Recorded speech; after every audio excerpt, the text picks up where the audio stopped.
Moustier-Sainte-Marie, Mostier-Santa Maria en provençal, selon la norme classique, et Moustier-Santo Mario selon la norme mistralienne, est une commune française, située dans le département des Alpes de Haute-Provence, en région Provence-Alpes-Côte d'Azur.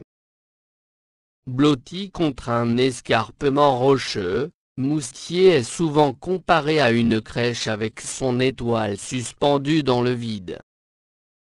La commune a obtenu le label officiel village et cité de caractère. Elle fait partie du parc naturel régional du Verdon, et est membre des associations Les Plus Beaux Villages de France.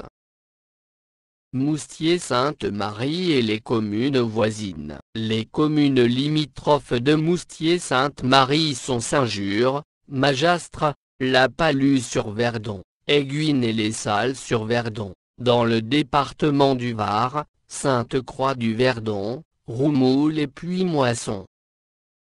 Au point de rencontre des grandes routes touristiques du Verdon, en aval du fameux canyon, Moustier-Sainte-Marie jouit d'une situation exceptionnelle. Le village est à environ 630 mètres d'altitude. Le territoire de Moustier-Sainte-Marie consiste en une vallée orientée nord-sud, encadrée, à l'ouest par le plateau de Valençol, dont le rebord est à environ 760 mètres d'altitude, à l'est par la crête du mont Denier, culminant au pavillon à 1625 mètres d'altitude, au sud et au sommet du mont Denier, au nord, à 1751 mètres d'altitude, et au nord par une zone de plateau vallonné faisant la transition entre montagne et plateau. Au sud, la vallée de Moustier-Sainte-Marie débouche dans le lac de Sainte-Croix. À l'ouest, une partie du plateau appartient à la commune. Le massif du mont Denier s'étend sur la partie est de la commune. La montagne, peu élevée, possède plusieurs parties très escarpées, notamment au sommet, qui forment une barre, et à l'endroit où la vallée s'élève brusquement vers la montagne. Le rebord du plateau de Valençol est lui aussi très escarpé par endroits. Le Rioux se jette dans la Maïre, qui est elle-même un affluent du Verdon, la confluence s'effectuant dans le lac de Sainte-Croix.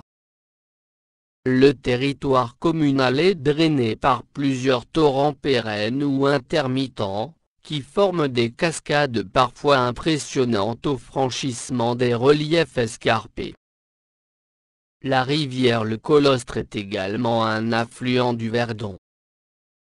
La source principale est la source du ravin d'Angouire.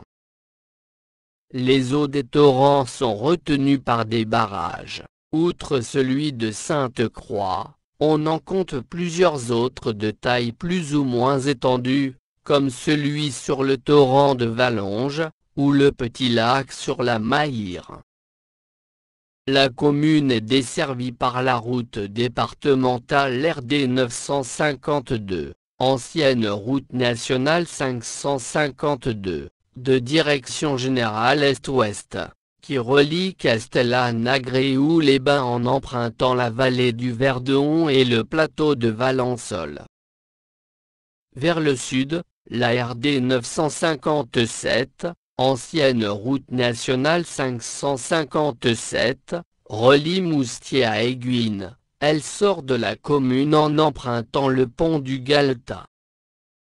La RD 352 dessert le plateau à partir du village.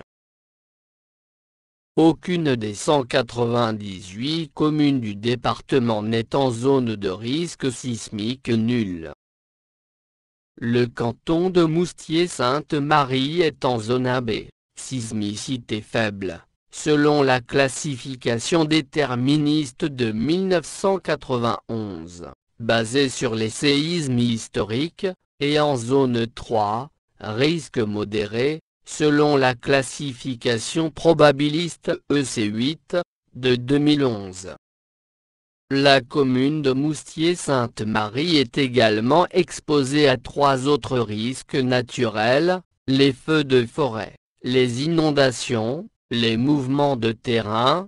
La moitié de la commune est concernée par un aléa moyen à fort.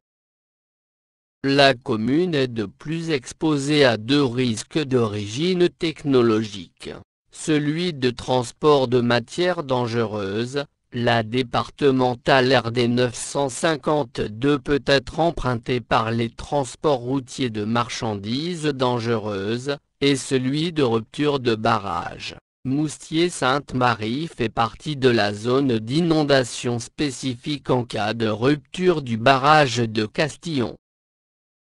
Si cette rupture advenait, l'onde de submersion passerait en crête au-dessus de celui de Chaudanne, et parcourrait les 45 km qui séparent le barrage de Castillon du pont du Galta en un peu moins d'1 heure. L'onde arriverait déjà considérablement affaiblie, mais submergerait tout de même le pont du Galta, les routes d'approche jusqu'à la côte 500 mètres, soit une montée des eaux du lac de 20 mètres. Les parties de la commune inondées seraient les rives du lac, la ferme Saint-Saturnin et le vallon situé entre le lac de Sainte-Croix et le Petit Lac, atteignant probablement le village de vacances. L'onde continuerait sa course en atteignant le barrage de Sainte-Croix 10 minutes après être entré dans le lac. Les prévisions estiment que le barrage contiendrait l'eau du lac de Castillon environ 23 minutes, avant que l'onde le déborde et continue jusqu'à Quinçon.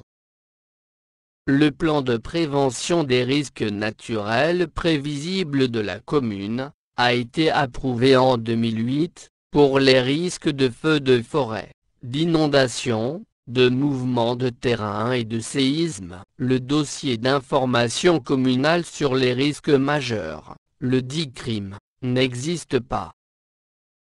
La commune a été l'objet de 4 arrêtés de catastrophes naturelles, pour des inondations et des coulées de boue en 1994, et en 2003, 2016 et 2017, pour des mouvements de terrain. Dans la liste qui suit, figurent les 2 tremblements de terre fortement ressentis dans la commune, dépassant une intensité macro-sismique ressentie de 5 sur l'échelle MSK, dormeurs réveillés, chute d'objets, et dont la mémoire a été conservée. Les intensités indiquées sont celles ressenties dans la commune. L'intensité peut être plus forte à l'épicentre. Le séisme du 23 février 1887, d'une intensité ressentie à Moustier de 7, et dont l'épicentre était situé à Bussana Vecchia, en Italie. Le séisme du 30 novembre 1951, avec une intensité ressentie de 5 et Chasteuil pour épicentre. En 1994, l'incendie du quartier Tréguier a marqué la commune. Moustier-Sainte-Marie est une commune rurale. Elle fait en effet partie des communes peu, ou très peu denses, au sens de la grille communale de densité de l'INSEE. La commune est en outre hors attraction des villes. La commune, bordée par un plan d'eau intérieur d'une superficie supérieure à 1000 hectares, le lac de Sainte-Croix, est également une commune littorale au sens de la loi du 3 janvier 1986, dite loi littorale. Des dispositions spécifiques d'urbanisme s'y appliquent dès lors afin de préserver les espaces naturels, les sites, les paysages et l'équilibre écologique du littoral, comme le principe d'inconstructibilité, en dehors des espaces urbanisés, sur la bande littorale des 100 mètres, ou plus si le plan local d'urbanisme le prévoit. Après l'incendie du quartier Tréguier, en 1994, la décision est prise de reconstituer l'oliveraie, afin de lui faire jouer le rôle de pare-feu. Les emplacements des plantations ont été choisis dans une perspective paysagère face au village, en complément des autres attraits touristiques de la commune, Fayence, Verdon, site du village. Le nom du village, tel qu'il apparaît pour la première fois dans les textes, Ecclesia Sancte Marie in Monastery, en 1009, désigne les deux prieurés présents à proximité du village, dont un fondé au VIe siècle. Sainte Marie fait référence à l'église paroissiale. Il devient Moustier Sainte Marie, en 1848.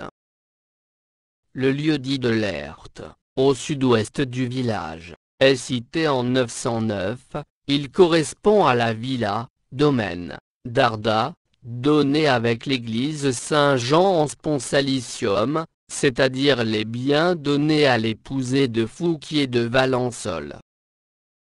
La colline Manès, sur laquelle se trouve le hameau des Hambourgues, tire son nom de Pont Manas, propriétaire de biens situés sur cette colline, cité dans la charte authentifiant des dons de Guillaume de Riez à l'abbaye Saint-Victor de Marseille, vers 1090. Histoire. Les périodes préhistoriques et antiques ont laissé plusieurs sites importants, dont la tombe du Grand Ségriès, fouillée par André Muller à la fin des années 1980.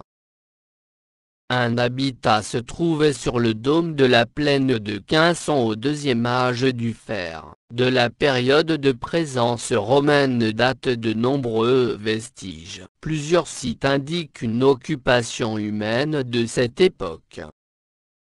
Moyen Âge. La petite ville de Moustier est fondée au Ve siècle par une colonie de moines. Un chapitre de chanoines y est fondé en 1052. Et perdure jusqu'au don de toutes les églises de Moustier et de la vallée à l'abbaye de Lérins, en 1097.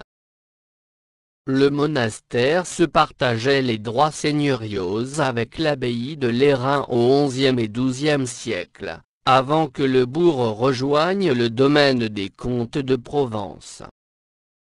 Le lieu-dit Tourbès était déjà occupé à la période carolingienne. C'est la villa Orbezio, fondée au VIIIe siècle. Située sur un plateau à 1000 mètres d'altitude, elle pouvait être à la tête d'un vaste domaine. Le prieuré Saint-Jean, peut être cité en 909 parmi les biens de l'abbaye de Cluny, appartient ensuite à l'abbaye Saint-Victor de Marseille, qui le cède à l'abbaye de Lérins au début du XIIe siècle. Qui le lui retourne ensuite. Les autres églises, Saint-Saturnin, Saint-Michel, relèvent de Lérins. Le comte de Provence accorde un consulat aux habitants au XIIIe siècle, et installe le siège d'une baillie à Moustier en 1300. En 1305, une petite communauté juive comptant 9 feux était établie à Moustier, soit une cinquantaine d'habitants environ. La présence de cette communauté, d'un marché important, sont des indices montrant qu'à cette époque, Moustier était une petite capitale régionale. Guillaume de Moustier-Gobert fut seigneur de Ventavon. Il donna une procuration à son fils, le damoiseau Bertrand, en 1312, pour vendre sa part de Moustier au roi Robert. La famille des Moustier-Gobert était une des familles nobles les plus vieilles de Provence. J.P. Poli signale qu'au XIe siècle, elle figure parmi les plus anciennes familles de propriétaires laïcs dont les possessions étaient situées dans la région du Verdon. La mort de la reine Jeanne Ière ouvre une crise de succession à la tête du comté de Provence. Les villes de l'Union d'Aix, 1382-1387, soutenant Charles de Duras contre le duc Louis Ier d'Anjou. La communauté de Moustiers se rallie au parti angevin en avril 1386, après la mort du duc et des négociations avec la régente Marie de Blois. Celle-ci accorde à la communauté le rattachement au domaine royal, ce qui signifiait relever d'un autre régime légal et fiscal. Après la guerre de Cent Ans et une fois la sécurité revenue, de 1442 à 1471, plusieurs familles venues de Sauce s'installent à Moustiers afin de repeupler la communauté. Du XVIe siècle au XVIIIe siècle, l'abbaye est érigée en viguerie en 1540. En même temps que toutes celles de Provence, elle possède aussi une foire jusqu'à la Révolution. La communauté est plusieurs fois en procès avec le prieur de la chapelle Saint-Jean qui n'assume pas ses fonctions. Prieur commendataire, il résidait à Marseille et affirmait les possessions de son prieuré. Le prieur est condamné une première fois en 1541, puis un second procès au XVIIe siècle n'aboutit pas. Enfin, il est à nouveau condamné au XVIIIe siècle. Le bourg connaît une grande renommée au XVIIe et XVIIIe siècle grâce à la faïence de Moustiers. Selon la tradition, un religieux, venu de Faenza, Italie, aurait appris à un potier de la ville le secret du bel émail blanc laiteux, qui devait assurer avec le bleu dit de Moustiers, la réputation des faïences locales. À la fin du XVIIIe siècle 12 ateliers fonctionnaient, puis les fours s'éteignirent un à un, le dernier en 1873. Marcel Provence entreprit, en 1925, de faire renaître à Moustiers l'art de la faïence. Il construisit un four et, avec le concours d'artistes décorateurs et d'artisans qualifiés, en fit sortir une production originale, inspirée de la flore et des insectes du pays. Moustiers est un des rares bourgs de Haute-Provence à accueillir une loge maçonnique avant la Révolution, nommée les Indissolubles et affiliée à la Grande Loge provinciale en 1788. La nouvelle de la prise de la Bastille est accueillie favorablement, cet événement annonçant la fin de l'arbitraire royal, et peut-être, des changements plus profonds dans l'organisation de la France. Immédiatement après l'arrivée de la nouvelle, un grand phénomène de peur collective s'empare de la France.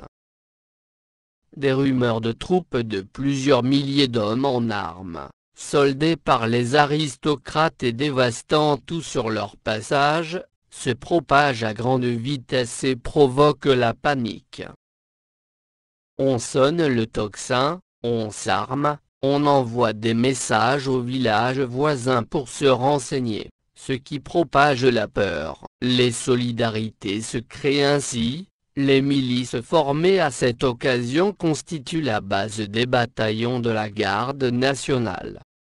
Cette grande peur, venant de Digne et appartenant au courant de la peur du Mâconnais, atteint Moustiers et sa région le 31 juillet 1789, avant de s'éteindre. Le prieuré Saint-Jean, qui appartenait à l'abbaye Saint-Victor, est vendu comme bien national. Une société patriotique y est rapidement créée, elle fait partie des 21 premières créées dans les Basses-Alpes, avant juin 1792. Le 5 Frimaire en 25 novembre 1794, le représentant en mission Gauthier épure la société. La Révolution et le Premier Empire apportent nombre d'améliorations, dont une imposition foncière égale pour tous, et proportionnelle à la valeur des biens de chacun. Afin de la mettre en place sur des bases précises, la levée d'un cadastre est décidée.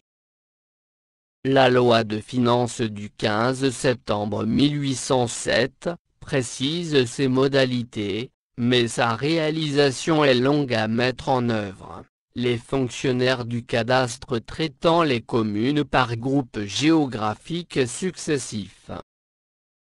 Ce n'est qu'en 1836 que le cadastre napoléonien de Moustiers est achevé. Le coup d'État du 2 décembre 1851, commis par Louis-Napoléon Bonaparte contre la Deuxième République, provoque un soulèvement armé dans les Basses-Alpes, en défense de la Constitution.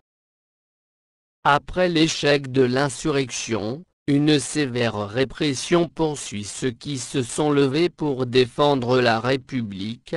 14 habitants de Moustiers-Sainte-Marie sont traduits devant la commission mixte, la majorité étant condamnée à la déportation en Algérie.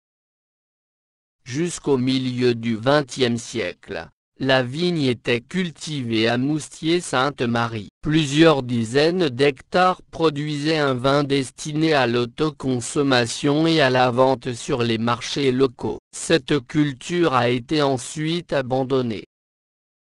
La commune a obtenu le niveau 3 fleurs au concours des villes et villages fleuris. L'évolution du nombre d'habitants est connue à travers les recensements de la population effectués dans la commune depuis 1765.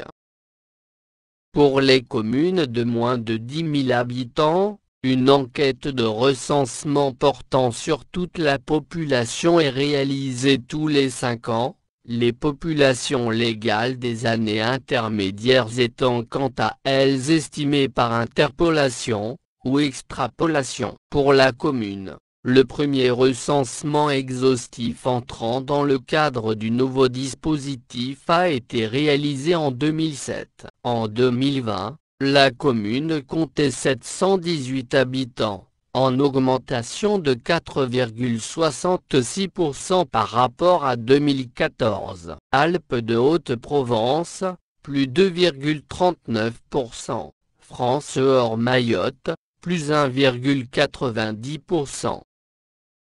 Évolution démographique avant 1765. L'histoire démographique de Moustiers-Sainte-Marie, après la saignée des XIVe et XVe siècles et le long mouvement de croissance jusqu'au début du XIXe siècle, est marquée par une période d'étale où la population reste relativement stable à un niveau élevé. Cette période dure jusqu'au milieu du XIXe siècle. L'exode rural provoque ensuite un mouvement de recul démographique rapide et de longue durée. En 1900, la commune a perdu plus de la moitié de sa population par rapport au maximum historique. Le mouvement de baisse ne s'interrompt définitivement que dans les années 1960. Depuis, la population a repris sa croissance lentement. Oliveraie à Moustiers-Sainte-Marie. L'oléiculture, avec 10 exploitants et une oliveraie de 20 000 pieds, joue un rôle important dans la commune. L'huile d'olive produite bénéficie de la Haute et huile d'olive de Haute-Provence. La culture de l'olivier est pratiquée dans la commune depuis des siècles, tout en étant limitée à certains versants. Le terroir de la commune se situe en effet à la limite altitudinale de l'arbre, qui ne peut que difficilement être exploité au-delà des 650 mètres. À Moustiers-Sainte-Marie, il s'agit des versants bien exposés des vallons entaillant le plateau de Valençol. L'oliveraie de Moustiers-Sainte-Marie occupait plusieurs dizaines d'hectares au début du XIXe siècle. Actuellement, elle a fortement régressé, on ne compte plus que 3300 arbres, contre 20 500 il y a un siècle. Elle est chargée d'un rôle patrimonial et paysager, en plus de son rôle productif. Le musée de la faïence. Le musée de Moustiers est fondé en 1930. Il est consacré à la faïence de Moustiers et présente des faïences des différentes époques fabriquées dans le village, parmi lesquelles de belles pièces décorées des XVIIe et XVIIIe siècles, œuvres des maîtres Clérici, Oléry et Ferrat. En 2014, le musée a été rénové et ses collections enrichies grâce à la donation du collectionneur Pierre Jourdan Barry. Clocher de l'église Notre-Dame de l'Assomption. L'église paroissiale Notre-Dame de l'Assomption est classée monument historique. Sa construction est bien connue, elle est ordonnée par le cardinal Pierre de Praty, entre 1336 et 1361. Seul le chœur est construit, et forme un angle prononcé avec la nef. Celle-ci est romane, et s'étend sur une longueur de 5 travées, voûtée en berceau brisé, avec 2 bas-côtés. Les chapiteaux sont ornés de feuilles de chêne. Le clocher, de style lombard, est ajouré d'arcades romanes soutenues par de fines colonnettes. Moustiers-Sainte-Marie est l'une des 46 communes du parc naturel régional du Verdon depuis le 3 mars 1997. Le caractère remarquable de ses patrimoines naturels, culturels et paysagers est ainsi reconnu nationalement. Le moustique tigre, probablement apporté involontairement par des touristes varois en voiture, est présent à Moustiers-Sainte-Marie. Il est susceptible de transmettre la dengue et le chikungunya. Personnalité liée à la commune. Jean-François de Berthet de la Clue-Sabran, né à Moustiers en 1696. Officier de marine, il deviendra lieutenant général des armées navales. Marc-Antoine Taxil, 1704-1783, poète. Joseph-Antoine Thomas, 1776-1839, né à Moustiers, député des Bouches-du-Rhône, puis de l'Eure, sous la Seconde Restauration. Victor Clapier, 1804-1877, né à Moustiers, député du Var sous la monarchie de Juillet. Marcel Provence, à l'origine de la renaissance de la faïence de Moustiers et de la création du musée de Moustiers. Blason de Moustiers-Sainte-Marie. D'azur, à 2 rochers d'argent, mouvants, des flancs sur une terrasse, 2 sinoples, entre lesquels sont posées en face, 2 fleurs de lys d'or, accompagnées en chef, d'une chaîne d'argent, reliant les cimes des 2 rochers, au milieu de laquelle, est suspendu par un chaînon, du même.